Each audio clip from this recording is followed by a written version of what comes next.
First off, I want to say thank you everyone for joining and participating in VirtuousCon this weekend. I've been seeing all the chatter happening on social media, and I am so excited to be moderating this panel, which is the persistence of vision, Black creators in animation. I also want to remind you all to put your questions in the Q&A section of the chat, like the separate part that says Q&A, because we will be taking time at the end to make sure we're answering and getting through everything. So my name is Monique. Like I said, I'll be your moderator for this. I am the host of Robotix The Podcast.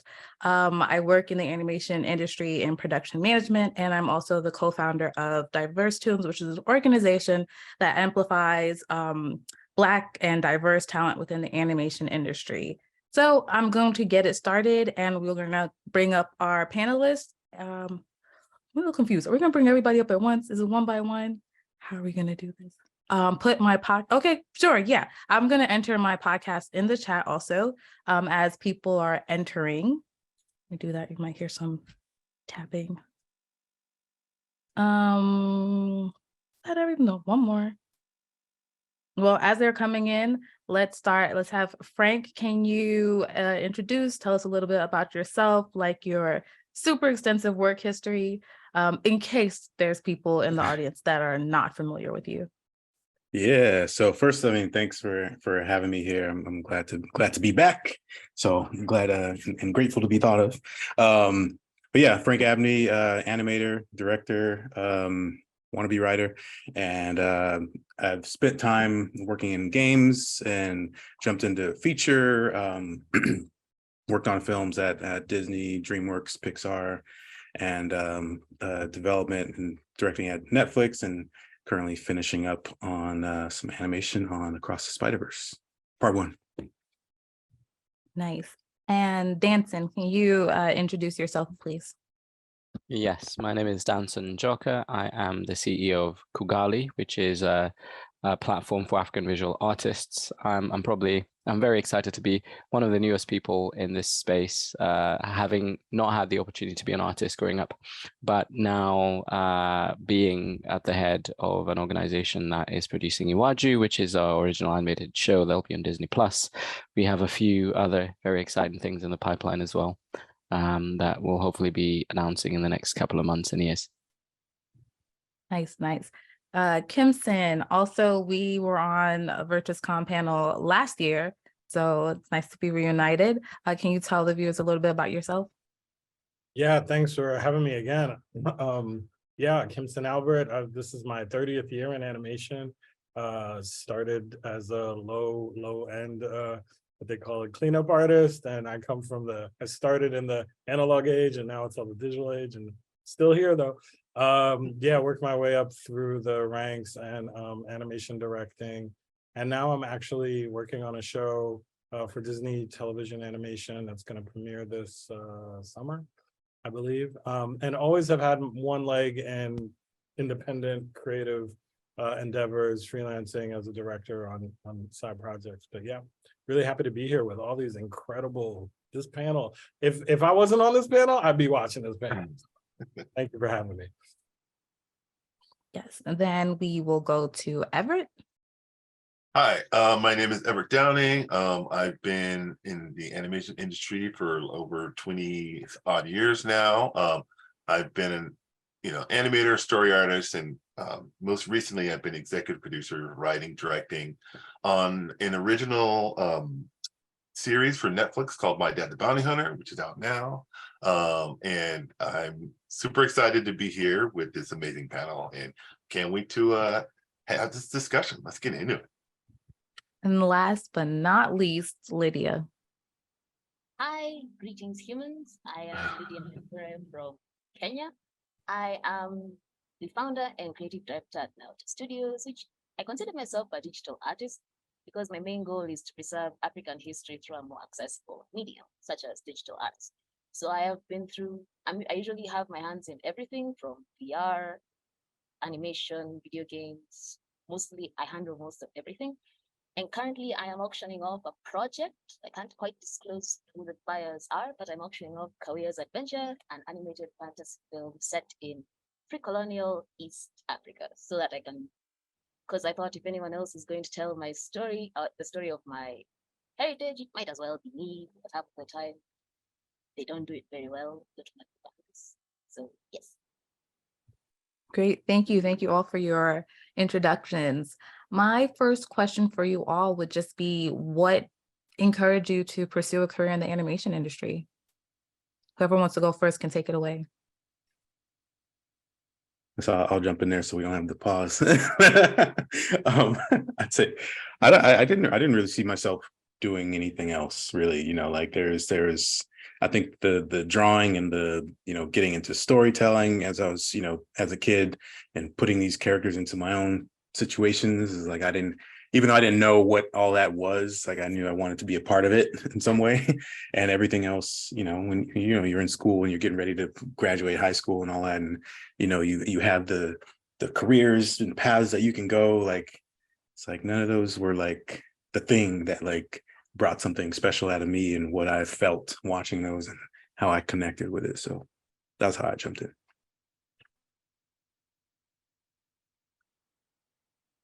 Next. I could say my career in animation, I kind of fell into it.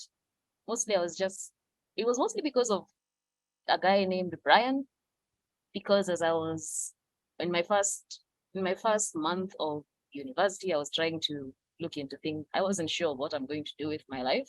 So I was just trying to download as many interesting programs into my computer. And he said, you can try Blender. It's free. I was like, oh yeah, sure. I don't know what that is, but you seem clever. So I installed Blender, but turned out it was 3D animation. So I was like, yeah, that looks like something I can dedicate the next couple of years of my life to. And now we're here. Yes, that's genuinely it.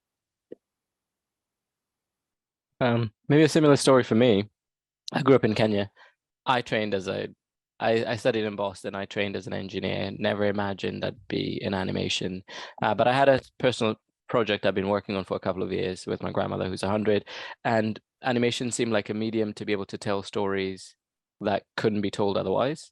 But also at the time, I had come across Kugali, and I was excited about what they were doing and being able to tell. I'm a lifelong fan. It's been very exciting for me to be on this panel and see credits to shows I've loved over the years. So it was a chance to step into a form of storytelling that would allow me to do something else. And I was fortunate. Yes, 100. I hope those genes, like, yes. But it was also a chance. I never really planned it myself. I got into animation. So animation is something I always enjoyed as a kid. I was that kid who'd get up like 5 a.m. for Saturday morning cartoons and stuff like that. So I watched it all the time. But I wanted to be, a comic book artist. I used to draw all the time. And it was my dream to like, oh, I want to draw for Marvel. Like for me, the biggest thing is like, I wanted to be the next big artist on X-Men. But as I was going through school, I watched so much animation, and I think the style that I had, like a lot of the teachers were really encouraging me, like, you really need to look into animation. They think you would do really good. And I was like, oh, I don't know. They're not really telling the stories like that I'm super excited about. And then I remember seeing Akira for the first time and thinking like, wait, this is what you can do in animation? So it was not too long after that I changed my major and started studying animation. I guess my path to making or wanting to be in animation was just as a kid. I was drawing comic books and I loved movies, and somebody was like, hey, you can put those two together, because I never really made the connection that animation was hand drawn. I don't know how they made it. And then, well, they draw them. And then I was like, oh, so I was about 9 years old when I knew I wanted to direct animation. So this is like, I'm just been living it, but yeah, it's amazing. It's great to hear all your stories too. It's amazing. Everett, you talked about just like, being a kid and watching Saturday morning cartoons. And I have started to tap back into that. Like, I know because everything's streaming, you can't really get to a network per se, but like my body's still wired to wake up early on the weekends. So I'm just like, I'm going to go pick an app and watch cartoons now in bed with cereal. And I'm like, am I having a crisis or not? I don't know, but I just feel so fulfilled. Like it feels really good again. I'm like, man, I should have started doing this like sooner, you know? My That next sounds like question, self-care. it was like I'm telling you, and then like for us too, they say millennials are like obsessed with nostalgia. So I love the fact that I could rewatch like Hey Arnold or like Gargoyles or something and really take myself back and like forget that I'm like a full adult right now. um, my next question for the group is just that like how has your experiences, we're all Black here, how has that either affected or been integrated to the work that you do professionally? I can jump on that question first.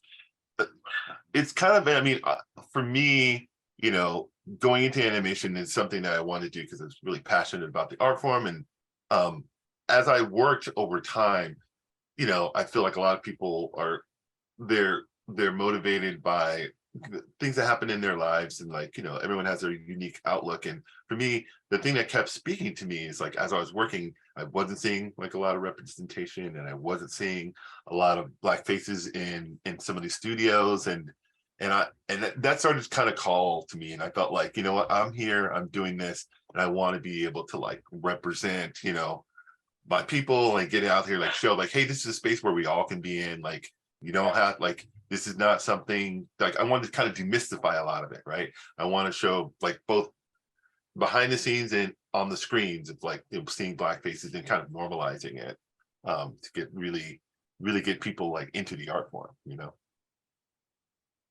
Right. I can bounce from what you've said. My first experience working with people outside of myself as a hobbyist was absolutely terrible. It nearly kicked me off of animation for good because I had come up with a little concept of 3 kids in Eastleigh. Eastleigh is a unique it's a unique area of Nairobi, capital of my home country. And I just wanted to say it was just basically 3 normal kids, give them abilities. I was trying to copy American Dragon because that was my favorite show. So the first thing the producer I was talking to, he was from, I'm not sure, I can't name drop, but he was from a large corporation that handles a lot of children's media. And the first thing he said is, oh no, these are unmarketable. These won't relate. These are completely unmarketable. And I asked why. One thing, Jay can't have dreadlocks. Kiai, we prefer open hair. Or at least it was supposed to go Eurocentric. And by the time they were done with the script, it had changed from 3 kids growing up in Kenya to some kids in, I'm not sure where, but it's not Kenya. I was like, oh, okay, this is just no. And then the second one was not bad, but it was weird because the one he actually became the sponsor of some of my projects for a period of time. He said, okay, your projects are good, but you're also marketable. We can use you as the face of our company to be as diverse. And they did for a long time before I just said, okay, this is getting weird.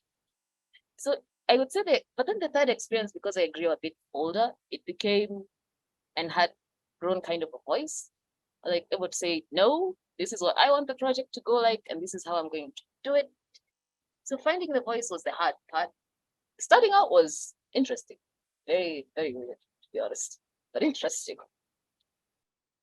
Yeah, I'm done. Yeah, I think just kind of piggybacking off of some of that, what both had said, I think I've come into kind of where I am now with I feel like there's a responsibility, like there's, I think we've all probably experienced it, like getting, all the stuff that we've watched, movies, both live action, animation, whatever, different media, we've grown accustomed to seeing ourselves in all these projects that, aren't necessarily representative of us. And some of them are, but they're very, few of them out there. But now I feel like there's a responsibility to when there are ideas out there or a project that may have Black leads or whatever it is, like putting forth a certain level of effort to, you know, spread whatever knowledge to everyone to that we need to put more specificity into that thing we're doing, but also push for more. And also I don't know, one thing I did when I was at Pixar, and you know, I kind of try to do this wherever it's like bringing more awareness to other Black creators that are out there, be it directors or actors or whatever, bring them in, have a conversation, whatever, just to like open up the view a little bit, you know, because, you know, there's a lot of films and stuff, and I'm probably going off on a tangent, but there's a lot of films that we may have grown up with, that we know, or people that we know of, and, you know, we have that term Black famous, you know, and it's like just trying to broaden that. So like we have that view to see more than ourselves in entertainment, and I think just trying to flip that on the other side as well, so, you know, other people are aware that there's more than, you know, I don't want to say their side, but more than just, you know, kind of what we've all grown accustomed to watching. So I probably went off on a tangent. I didn't answer the question at all, but Did anyone else want to chime in? Because your tangent actually inspired a different question, but just in case. Nope. Okay. So I really enjoyed Luca. And then I felt like I got the big reward of Turning Red. The director I was working with told me that Turning Red is a time period piece. And that kind of made me short circuit for a little bit, because I was like, I'm old enough to like have a time period piece, because I was 13 when like Backstreet Boys and NSYNC and all that sort of stuff. And I watched Turning Red like 5 times within the first week because I just could not get enough. So Frank, you talked about like specificity, and I would like for the group to talk a bit about like, why is it important to kind of dial in on that level? Because sometimes you can feel that like, oh, well, people may not be able to connect with the character because they don't look like me. But with Turning Red, you know, that's a Canadian Asian story, but here me as a Black American girl from New York City, right, can totally relate to that, past that sort of stuff. Who also, though, I have an immigrant mother, so I really was feeling that like needing to impress your mom, but also like drawing ridiculous things of like whatever teenage throb was at that time, like it was probably Jesse McCartney and stuff like that. So yeah, why is it just important to still push the boundaries and dial in on that level, despite maybe the pushback that like, oh, people may not relate or they may not get it? I think maybe I can jump in on that one. And it's been exciting for us at Kugali because there's such an opportunity to tell African stories, and the continent is vast. I mean, Lydia and I are from Kenya, and even our personal experiences are going to vary quite a lot.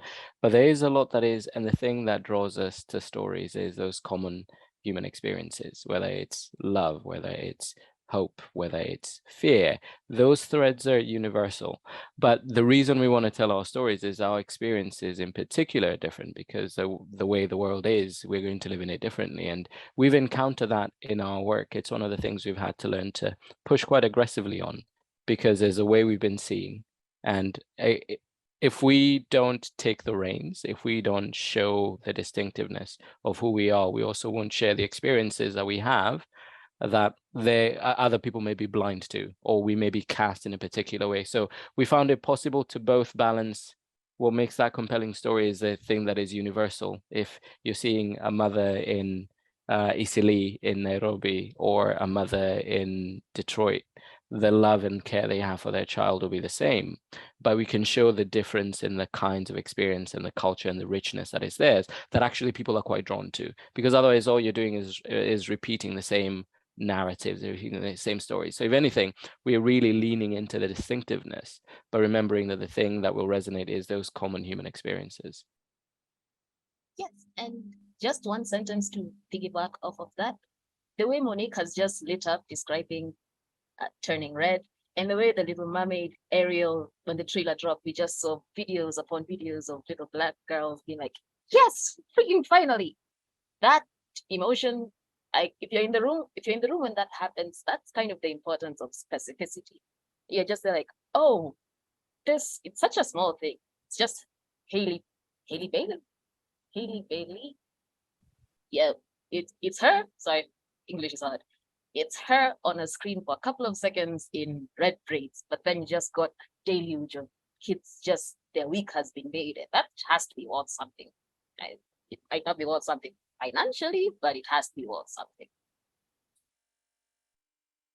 Yeah, I think just to add to, I mean, it's kind of like there's, I feel like to what you were just saying, you know, the visibility has value alone, but then to dive even deeper into the specificity of something like it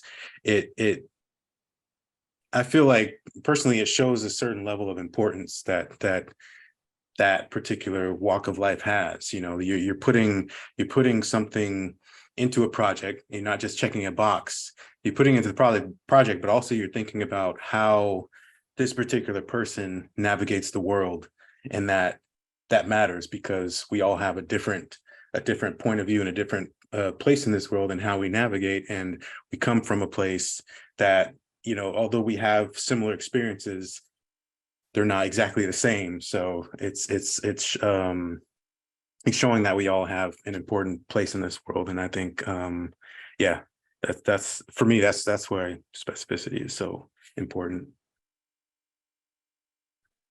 Yeah, I mean, I'm not going to say anything that everyone here hasn't been saying already, but I mean, it is that universality and also the ability to be able to like sympathize with the characters. You know, we just finished our show and it's out there, and like it's you know, from a very specific lens, you know, lens with Black Dad who's trying to, you know, tell a story about like to venerate his family. And there's some specificity in it that people can tune in and go like, I didn't know that. That's so interesting. Like, you know, but then there's also the stuff that people go like, oh, well, that's just, you know, they relate to, like, oh man, you know, Lisa, her relationship that with her dad reminds me of me and my dad, you know? So, and I think that is one of the reasons we watch films, is like, you know, experience things that we can't experience. Like, I don't know what it's like to be like, you know, an alien space hero, or I don't know what it's like to be, you know, Black dad raising kids. And when you're brought into like in an environment that's non-judgmental and you can just be a part of it, it really lets people kind of like let their guard down and really enjoy it. And I think it gives them a better perspective of the world, I think. So. Yeah. Sorry, Go ahead. Oh, go ahead. No, go ahead, Monique. No, I was changing. Go ahead. Oh, no, I just wanted to say, like, I think this panel, everybody said, is really amazing. In particular, as storytellers, the story is the primary like drive for everything. So, but as a Black storytellers, regardless of where we are in the diaspora, we're operating on multi-levels because we're not necessarily, our audience is not necessarily just a Black audience, right? So it's not just the color of the main character's skin. By the way, in Everett's show, the mom is a mom that I have never seen animated. So kudos for that. I'm going to be plugging everybody's projects because I'm just a big fan. But, you know, kudos Everett for that. But also, because we're operating on all these different levels, we have to take into account the specificity of speech, of acting. We also have to take into account the specificity of environment, and then also the color, you know, all these things that we could easily mimic what has been done before and kind of generalize. But on top of that, we still have to, like Danson said, we still have to infuse all these stories with a universal feeling, human feeling. Because in a way, if it doesn't have that, we're not really connecting with the audience.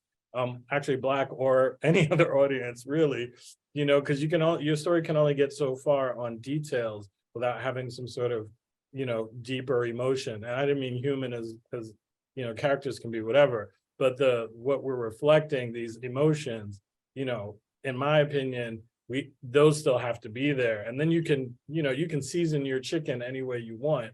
You know, I'm sure my mother is Black. I'm sure Black mothers don't all season their chicken the same way, right? So it can be very specific. But the point for me is normalizing seeing these stories. And we're at this point where we're changing from like oh, that's not really a Black story, or that's not, it's just like, no, get it all out there so that it's now we're just paying attention to story. And now we're just paying attention to how good is this told? How well is this told? Let's see these amazing stories. Because if we're just caught up in painting a skin color, we're kind of, and that's kind of been the past, whatever, 20, 30 years, we've been doing that. And there have definitely been people who've been making great strides in their story as well. But within animation, it's really been recently that we've been able to see projects that fully realize all those levels. So like the emotion, the look, and the specificity, and it can only get more from this, So I just wanted to add that. No, thank you Yeah. so much for adding that. So my next question is like, being myself, I've attended and, been a part of so many discussions about breaking into the animation industry, breaking in, how to get started, all that sort of stuff. I'm skipping that. I would like to know, what challenges do you feel that Black people face trying to get to where you are? Like whatever your title is, what are the challenges in getting to that part? Like they're already in the industry, but what are some of the hurdles that they could encounter? I can quickly jump in. As I mean, just it's kind of piggybacking off just what Kimson was saying. Just talking about normalizing some of the stories that we tell. I'm thinking of that in particular because trying to get your stories out there, trying to get your film made, your baby, you're telling something that's so specific to your navigation, but then it's like finding the right place that can appreciate that and want to support you to bring it out to the world without having to compromise so much to like, to make it feel marketable or like make it feel like it's valuable to a wide audience, and I think just finding that balance of like, it's like keeping that soul, but like making it I guess valuable for those that think that way. So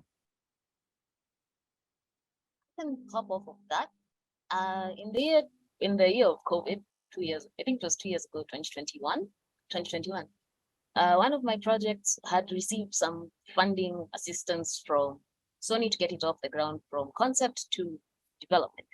The main feedback we got to work with some Hollywood mentors, and the main feedback we got was, the story is very specific, like extremely specific. And I understood that because it was like Kawia's Adventure is a story that highlights a cultural festival that's called the Teroburu. That's mostly just a dance that celebrates the passing on of people. Like for one night, we all just dance and we all dance with the spirits of those who have left us, and they get to move on to the next circle of life. But that is very specific, using dance as a means of mourning or collecting motion capture data of the culture of the ones who actually herald the dances. All of that was highly specific for their targeted market, which was America and China. So we were told, like, okay, from there, what you need to focus on is the emotional hook, because to be fair, this is a very beautiful event. We don't know what's happening, but it looks nice. So we'll just focus on the emotional hook. So kind of reconciling that part of, I understand very easily because this is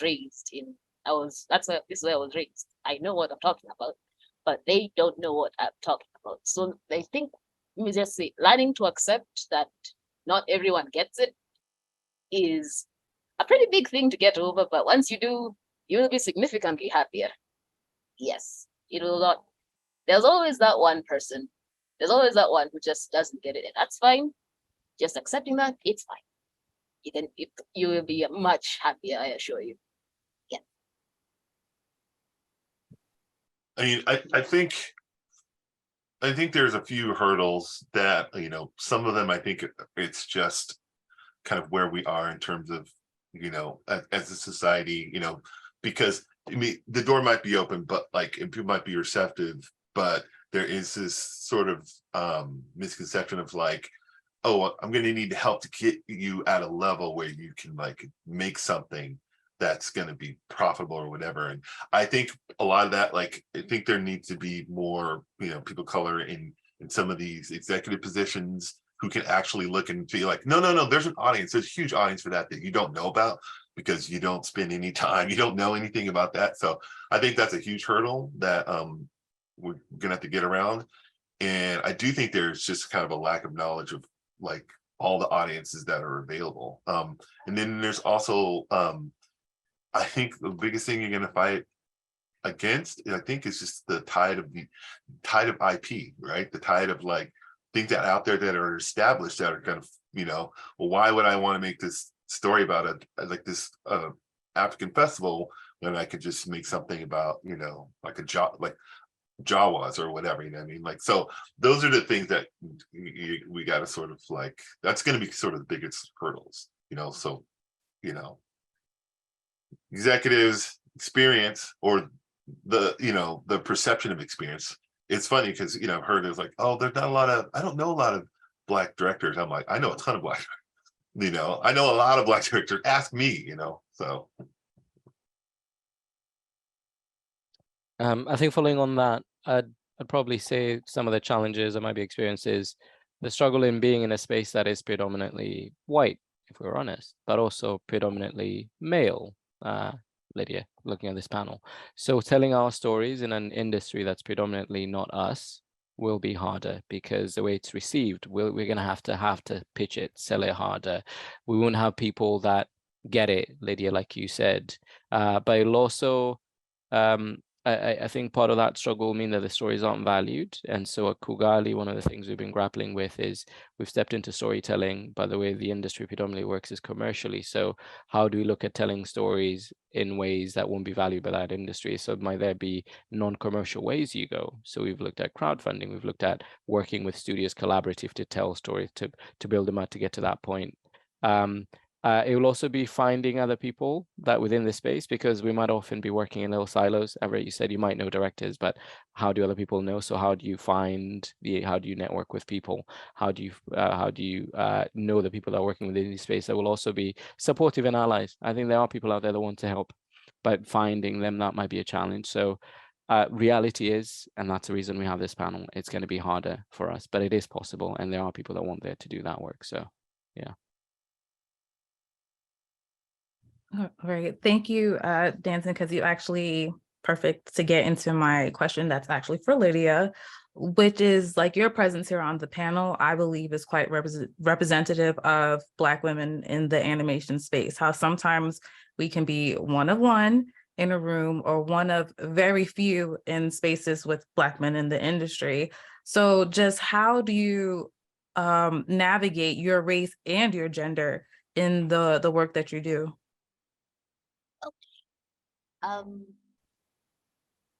Let's see. I think the thing I had to develop the most was, let me say, I started very young in animation. I got out of school a bit early because I was a bookworm with no friends and social life. So I was out of high school by the time I was 16. And I was in university by the next year. So I can say my essential first pitch was when I was 19 in a room in an overwhelmingly white, old Caucasian room. As in, it was, in my mind, I had never considered myself, I don't get stage fright.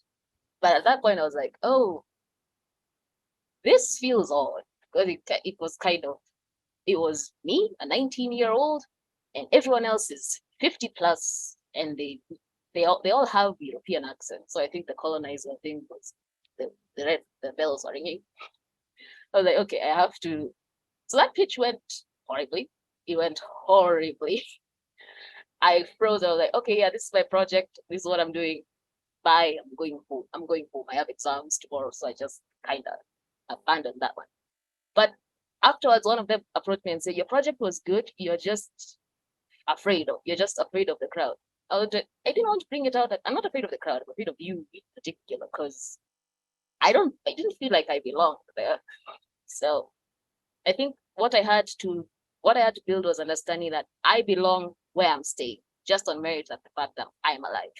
It took a while, but I think I got to a point where I'm comfortable with it. Like now I can I've gone to different locations, I've done many different things. I've traveled to very remote areas, just being comfortable, like, yeah, this is me. You're going to take it, you're going to take me or leave me, hate my project, like my project. It's myself. And that there's literally nothing I can do with it. There's nothing I can do to make other people feel that except show them that I know I'm here and you cannot change that. So you might as well accept it and move on to the next part, like review the pitch and tell me the color schemes are not okay because I'm colorblind. So yeah, just review my character design and tell me it's incorrect because I'm colorblind. Yes. Oh, Thank and you. could I plug in someone? Sure. There's a I want to say non-government authority, an NGO that works in making animation resources more accessible to remote areas. I've been working with them for a bit. Essentially, it's just translating animation lessons from, it's mostly English and Japanese and Chinese, into local African dialect. Then we select a cohort and we train them up in the industry.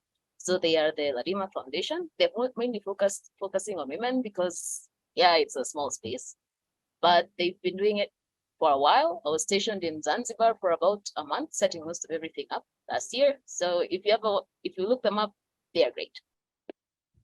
Thank you. Thank you for sharing that. My next question is for Frank and Everett. Both of you have an extensive, rap sheet working on franchise movies, award-winning shorts, Hair Love, and Canvas. In what ways have those experiences prepared you for working on your own projects, as like the feature film that you're working on, Frank, and your series, Everett, My Dad, the Bounty Hunter? You want me to go first? You want to start? I'm thinking. I can talk exactly how. So,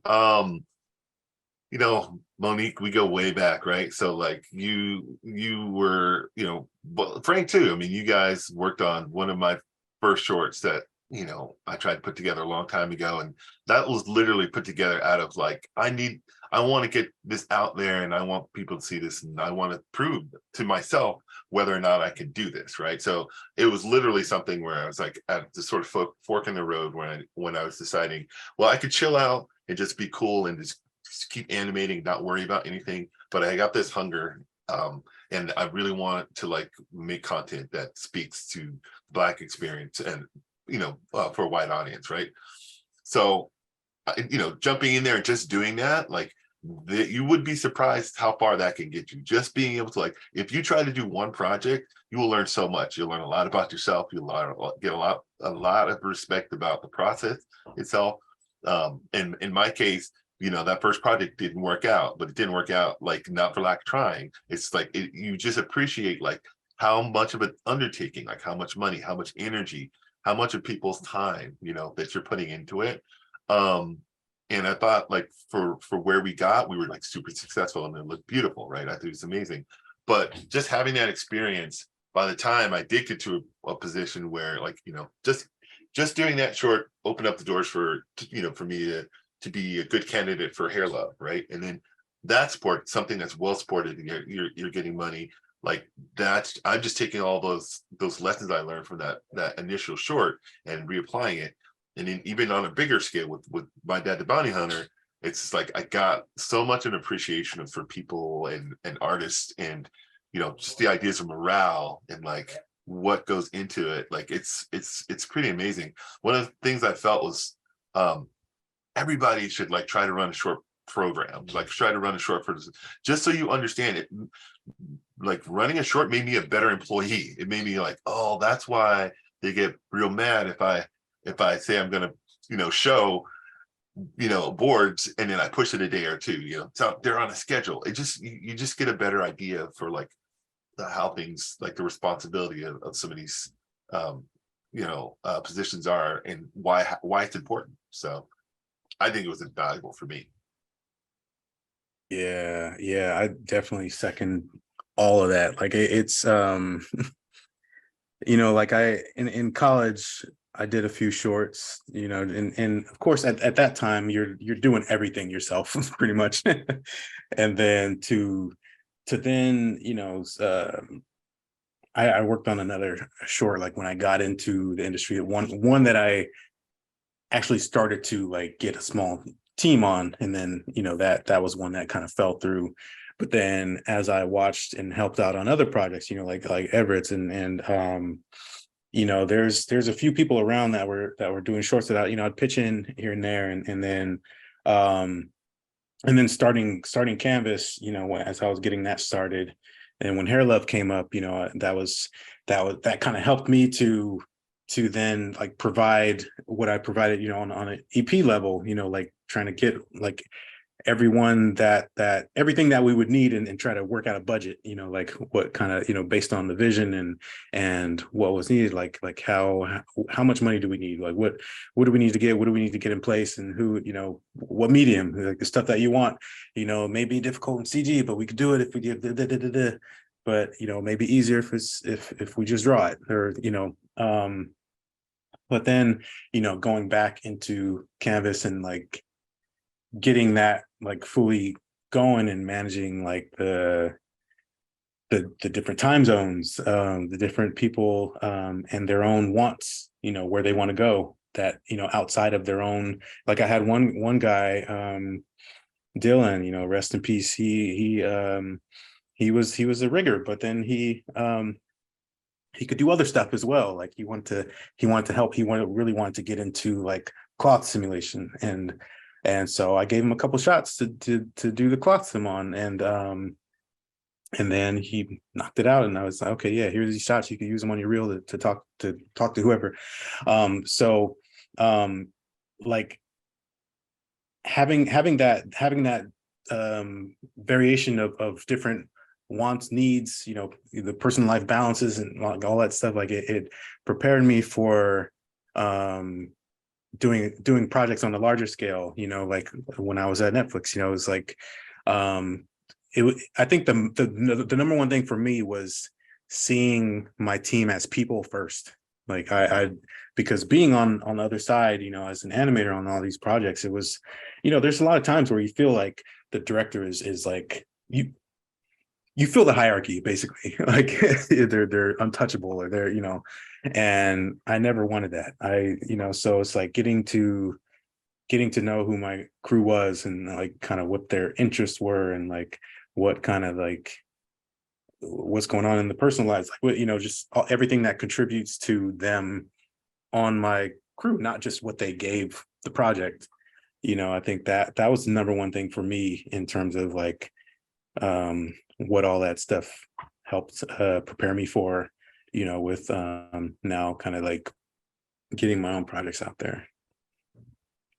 Thank you. And fun fact for the audience, actually, Everett gave me my first production opportunity on Book of Mojo. I was a little virtual remote PA, and it's something that when I talk like more candidly, not on recorded live stream stuff with my friends, we do talk just about like how sometimes we can feel a bit excluded when Black men kind of have their own boys group seeming like in the industry, and how, I really will always respect and appreciate the fact that Everett did that, and how, it's just about, networking, being a good person, but also, extending a hand back and helping people as you enter the door, like holding the door open type of thing.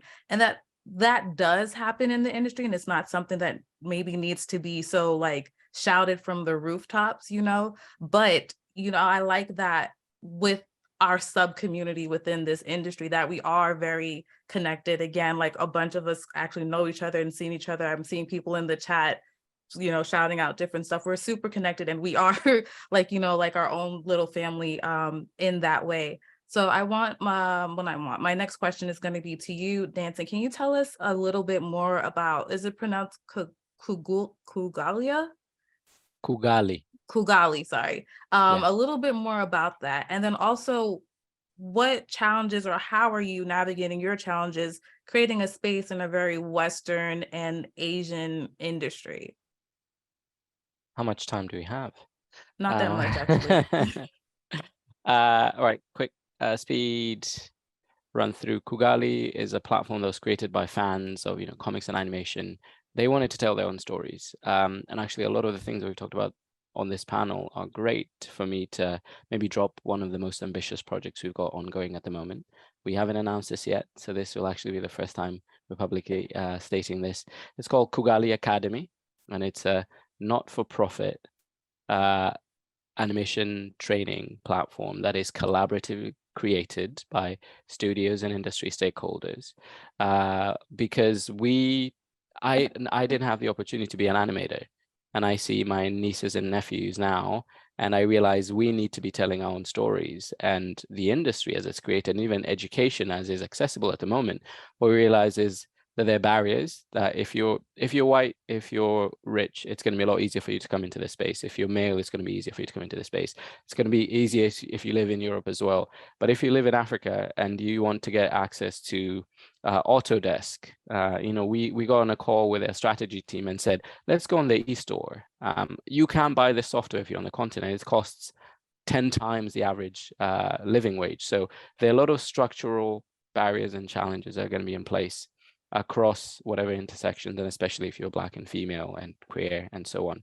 So what we decided is if we're going to need people to come and work on our shows, not just the animators, but we also need directors and everyone else. So I'm going to be messaging all of you. But those that have access, that have figured out how to do so, we need to reach back. So this is a collaboration with other Kenyan studios. Lydiah, I'm going to be in touch, where we're saying we need to teach what we're finding out, what we've learned. And it's a not-for-profit. I'm going to be doing the rounds to get some money after this, because we figured out we need to tackle the key challenges that are in place so we can make it possible for more people that want to tell these stories, that want to pursue being an artist, to come into this space. And so what had started off as let's get some people to come and publish a couple of comics. We'll raise some money through a Kickstarter. We're suddenly realizing that the challenge is even getting those artists to be able to finish, a volume, 24 pages, how hard that was going to be. But that collaboratively, there were a lot of skills, and that the industry really values our stories. There's a reason we have these opportunities, and they see that magic. And for us to be like, how do we help support each other so that we have enough of us telling our own stories? And that's how we'll be able to keep them as authentic, as rich, and retain as much of that ownership as possible. So I don't know if I answered your question. I've got 3 minutes still. So if there's anything in particular. So what Kugali is today, we are a platform for African visual artists. We are focusing on addressing the challenges around that, but we also want to tell our own stories. So we're a collection of people that want to make comics, animation, games, AR spaces we're really active in. We also want to lend our capabilities to people that have stories that are going to be aided by animation, by visual arts. We're a publisher for comics. We're the leading Pan-African publisher for graphic novels and comics on the African continent. We're about to launch an imprint again. I'll check with my PR team if this is news that's out yet. We're launching an imprint for a kids range of books with a major US publisher. So we're making the roots possible, and getting the partners that we will need to help us tell those stories. And then along the way, we're really breaking new ground. We're realizing that we need to, we've been constrained, even looking at what we've learned on Disney's Iwaju. We had to teach them how to draw Black and African lips. We had to teach them how to light us, because these artists haven't been training to do that. So even when we looked at how do we teach more people, and I'm curious to what Lydiah's group is doing, because whatever learning resources are out there weren't made for drawing and coloring and doing us. So we're having to figure that shit out, and we're having to teach each other that as well. So that's the space we're in, advocating and also telling stories, and creating a more open, accessible platform for everyone. And so we're quite excited about realizing what are the barriers for women, what are the barriers for poor people, even within our own countries, to access this. So that's why we're doing some of the things we're doing. Oh yeah, so you just I don't know, unearthed the memory that I've forgot from art school, which is like, I was probably like, intro to Maya or something like that. And you have to model yourself, like a 3D self-portrait. And I'm doing the lesson with everybody, but I'm the only Black person in my class. And like, my face is not looking like how it should. And that's because like, the instructor, white, everybody's white and Asian, and they're able to really, get their stuff looking like them. But I couldn't really get the help as to why my model was looking so distorted. And it's because I can't approach this with like European features because that's not what I have, So talking about like retraining or just training period in that diversity aspect of people is just really, really important. My last question before we do the Q&A is for you, Kimson. You talked a bit about how you were working in more like the indie space and independent projects, and now you're like with the studios too. Can you speak a bit about just like having pivots in your career and how like maybe if your one intention was to take one avenue, trusting yourself, or are you trusting, I don't know, life, the universe or something to make different pivots in your career? Just like, how do you decide to make changes like that? That's a whole other seminar like panel. That's a great question. And I think each one of us, whether we're artists or not, we're constantly asking ourselves, what's the best way? Where do I fit in? What's the best way to get my vision executed? Going back to, do I need to be in a room full of, white folks who don't understand me? Or do I need to, bust my ass on something that nobody will ever see, but that teaches me all the lessons I need so that when my series does come out on Netflix, it's, polished and perfect and very close to what I wanted to say. So for me, I came up in a time when there was no really big animation industry. I'm from New York, so the stuff that was out there was few and far between. And but the way to get your stuff out there was by doing these short films and getting them into festivals. And so my first job was on the original Beavis and Butthead show at MTV ages ago. But Mike Judge, the creator of that show, his way of getting discovered was he made this short in his garage and played in these festivals. And then, this MTV exec was like, we need to put that and make a show out of that. So that's always been my entry has always been, I'm going to do it myself. And then I'll see how the people come to, and if they don't, then fine. I was really dedicated to just living in a basement, making my own little, films or whatever. And so I think I kept some of that throughout my career, which is to always like, I do, you learn how they make Domino's pizza so that when you open up your own pizza shop, you're able to take what they do and then use it for your own. And I feel like we still are doing that in many different ways, many different aspects. I'm so glad to hear what Danson, what you're doing, because that's exactly the independent way. But then there's, nowadays, because the world is so small, you can get money from big corporations to fund an independent vision or what we'll call an independent, kind of not mainstream, tentpole kind of place that you would automatically go to. So I think for me personally, it's been this journey. And yes, a lot of trusting in the universe,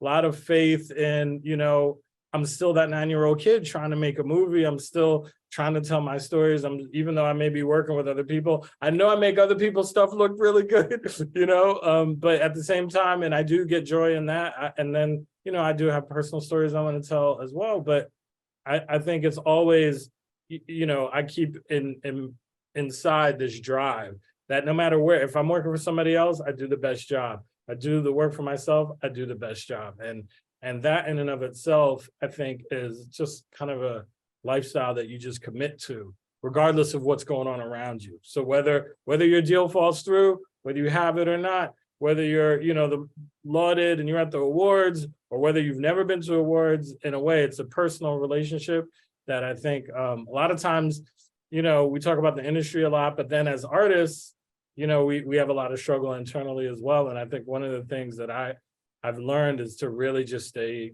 persistent with my vision that I That's the title of this? Yes, I'm on brand. Thank you. Yes, you are.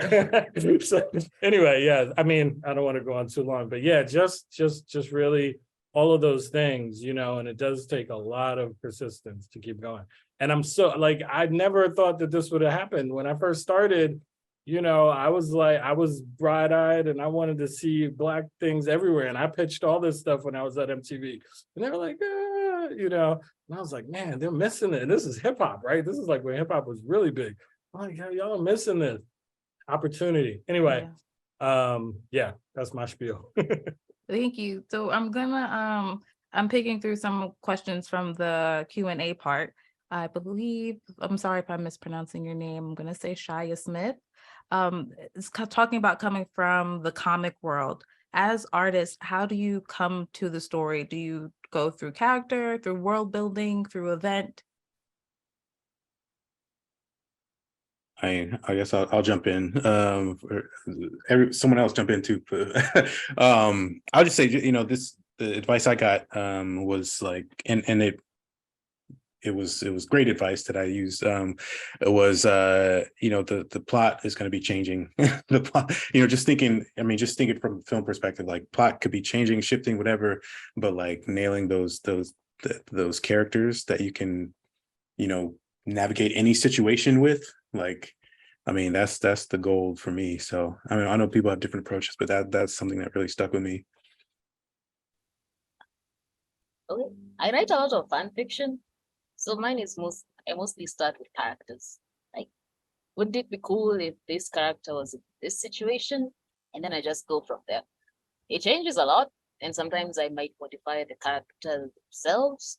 But mostly just, if I establish this is the character's core, the world can revolve around that.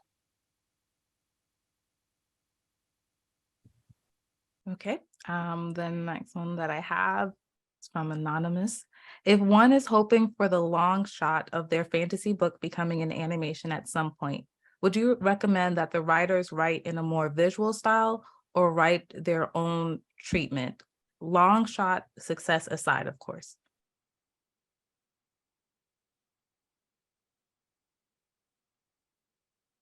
That's a tough question. So they're asking like if they're writing a book and they want it to become like a animated something someday. Honestly, if you're doing that, I think if you just kind of focus on making the story very evocative, and very like, visual. Don't worry about like all that other stuff. Like if you're creating great characters and a great environment in the world, you just want it to be compelling. Like there's plenty of books that I read my daughters that like I read them like, man, this would make a really good movie. Like this would be really awesome. I mean, I think that's what you want, right? You just want it to draw people in. Okay. Oh, sorry, Frank, were you gonna go? Oh no, I was just agreeing. Oh, okay. This is from Jumai Yusuf.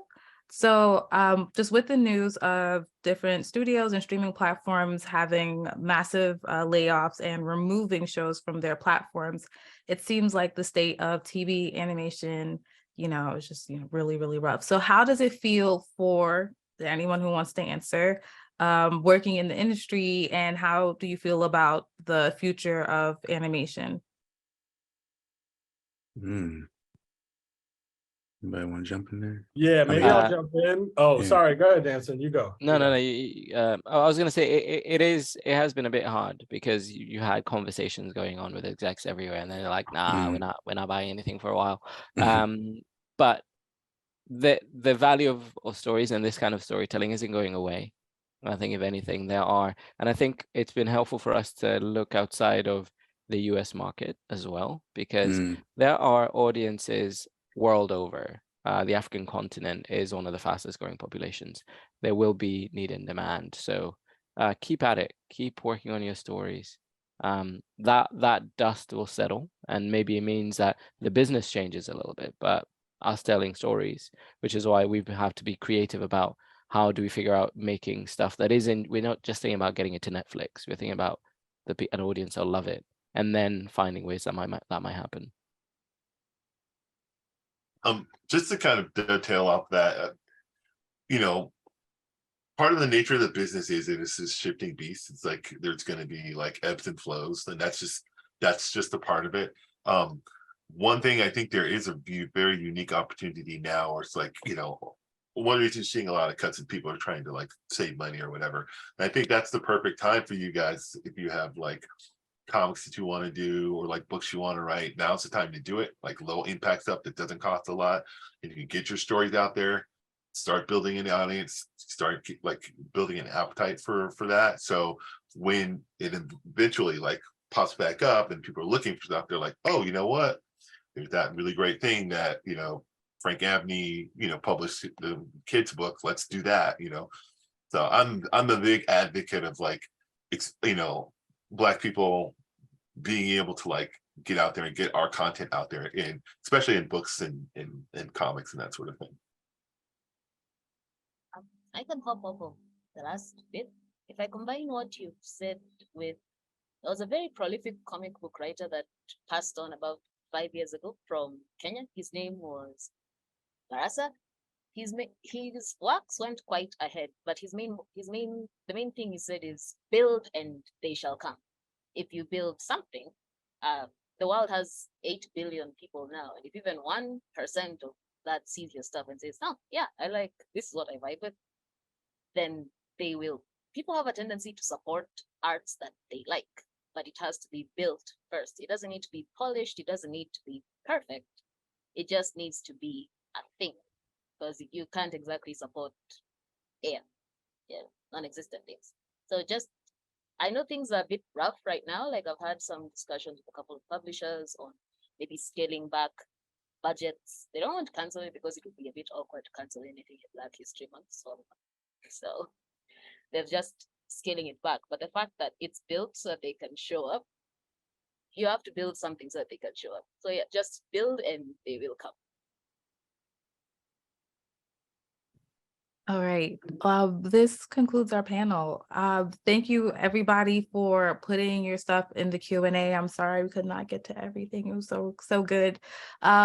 Just if the viewers want to connect or learn more about you or the stuff that you're working on, do you have any social media platforms or websites that you can plug? And I'll just go around and everyone can do that. If not, it's fine. We respect boundaries here. Okay, I'll go. I'm usually on Twitter, Instagram at Frank Abney on Twitter, and then at Frank Abney on Instagram, and then I guess just be on the lookout for Across the Spider-Verse in June. Ooh, that's my birthday month. So as you can see, like Spider-Man's everywhere. I'm so ready.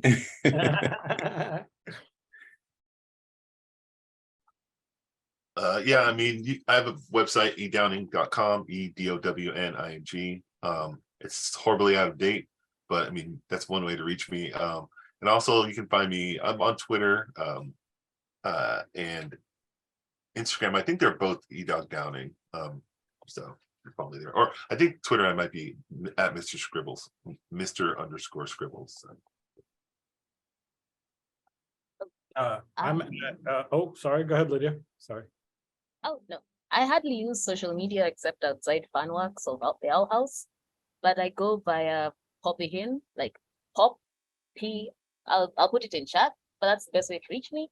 I'm not sure if I'm going to ask Monique if I can do this. There was a time our company our group had an email.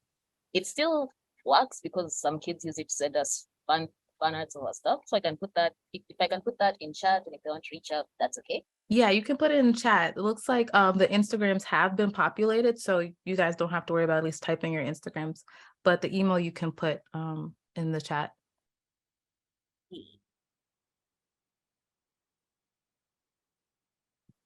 Kimson and Danson? Yeah, sorry, yeah. No, I was gonna say mine are on there already. Oh, okay. I'm not very active on social myself, but Kugali's one is also, I think I pasted that. Yeah. Okay. Yeah.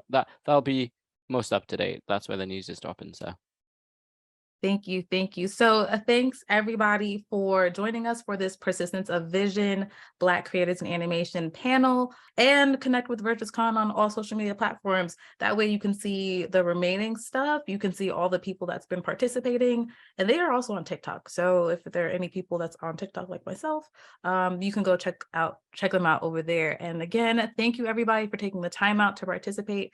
I love when I get to connect with all of you, and I'm always here fangirling, and I love also meeting new people and learning new stuff. So take care. Yes, thank We y'all. did it. Thank you, everyone.